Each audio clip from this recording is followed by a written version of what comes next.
बिस्मिल्लाहिर्रहमानिर्रहीम। उम्मीद है आप सब खैरियत से होंगे। जैसा कि आज 16 दिसंबर का दिन है और ये दिन जो है वो पाकिस्तान की तारीख़ का बड़ा तल्ख़ और स्याह दिन है, हम मानते हैं इसको। इस दिन जो दुश्मन है, जो बुज़दिल दुश्मन है, उसने हमारे मासूम बच्चों पर हमला किया, उनको शहीद किया। उन मासूमों की जानों पर जो जुल्म हुआ है वो हम जो है वो इन रहती दुनिया तक, जब तक हमारी ज़िंदगी है, हम याद रखेंगे। इस दिन को हम कभी भी नहीं भूल सकते। और हमारी जो हमदर्दियाँ हैं वो हमारे जो नन्हे शहीद हैं, उनके जो अहल खाना है उनके साथ हैं। और इंशाअल्लाह हम उनकी जो कुर्बानियाँ हैं उनको कभी फरामोश नहीं होने देंगे। तो बस हमारी दुआ है कि अल्लाह पाक पाकिस्तान को इस तरह की जो दहशत गर्दियाँ हैं इनसे महफूज रखे। दूसरी जानिब आपने देखा कि ये कुछ दिन पहले भी हमारे जो फ़ौजी जवान हैं उन पर हमला किया गया और दहशत गर्दी की गई।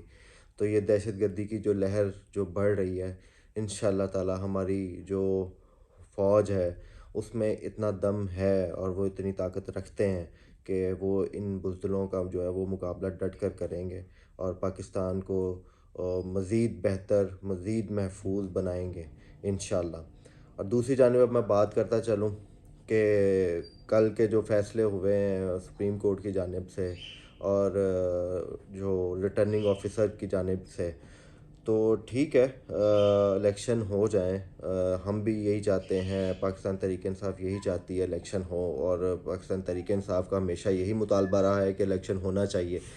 लेकिन लेकिन एक सवालिया निशान है, वो सवालिया निशान जो जिस पर वो उमैर नियाज़ी ने अपने तहफ़्फ़ुज़ात का इज़हार करते हुए पटिशन दायर की थी, वो ये था कि पाकिस्तान तहरीक-ए-इंसाफ को यही डिप्टी कमिश्नर्स, यही असिस्टेंट कमिश्नर्स जिनको आप रिटर्निंग ऑफिसर तैनात कर रहे हैं, यही जो है वो पाकिस्तान तहरीक-ए-इंसाफ को ना तो जलसा करने दे रहे हैं, ना कन्वेंशन करने दे रहे हैं, ना उनकी कोई सियासी एक्टिविटी है वो उनको रखने दे रहे हैं। कोई भी जो लीडर है वो फ्रंट पर आता है, उसको 3 एमपीओ लगा के उनको जो गिरफ़्तार कर लिया जाता है, उनको नज़रबंद कर दिया जाता है। तो आप बताएं फिर इन हालात में इस तरह के जो मामलात हो रहे हैं उनको देखते हुए कैसे फिर इन पर यकीन किया जा सकता है कि ये इलेक्शन जो है वो फ्री एंड फेयर होगा। चीफ़ जस्टिस साहब ने बहुत अच्छा एक जो है वो कदम बढ़ाया कि इक़दाम लिया उन्होंने कि जी इलेक्शन टाइम पे होने चाहिए, और उन्होंने फ़ौरन रात को अदालत को जो है दरवाज़े खोल दिए। तो आवाम को ये उम्मीद है कि चीफ़ जस्टिस साहब इस बात का भी नोटिस लें कि क्यों एक जमात को जो है वो इतना ज़्यादा कॉर्नर किया जा रहा है।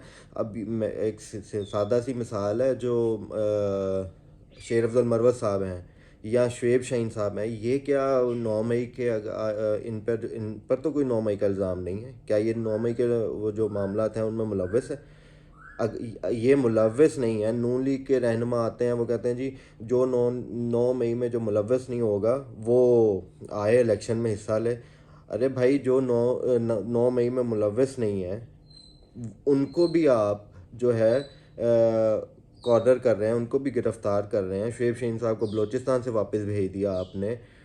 शेर अफ़ज़ल मरवत साहब को आपने लाहौर से गिरफ़्तार कर लिया। तो आपकी किस बात पर यकीन करें? तो इसीलिए तो अवाम जो है वो ये कह रहे हैं कि अगर नवाज़ शरीफ को ही बिठाना है तो आप एक नोटिफिकेशन जारी करें, काकड़ साहब की जगह उनको ला के बिठा दें। अल्लाह अल्लाह खैर सलाह, जो इतना पैसा मुल्क का और इतनी जो फोर्सेस हैं वो यूज़ करनी है, रिटर्निंग ऑफिसर लगाने हैं, इतने जो वो रंगबाजियाँ करनी है, उससे तो फिर अच्छा है कि आप उनको वैसे ही जो है वो बिठा दें। क्योंकि फ्री एंड फेयर इलेक्शन तो इस तरीके से नज़र ही नहीं आ रहा, जिस तरीके से ये जो हमें चहलकदमियाँ नज़र आ रही हैं, जो हमें नज़र आ रहा है कि इनके क्या सूरत हाल है और ये किस तरीके से किस तरफ लेके जा रहे हैं। तो ना तो किसी कैंडिडेट को निकलने दे रहे हैं, ना कोई रैली निकलने दे रहे हैं, ना कोई कन्वेंशन, ना कोई जलसा, और उसके बाद फिर भी ये फ्री एंड फेयर इलेक्शंस की बात कर रहे हैं।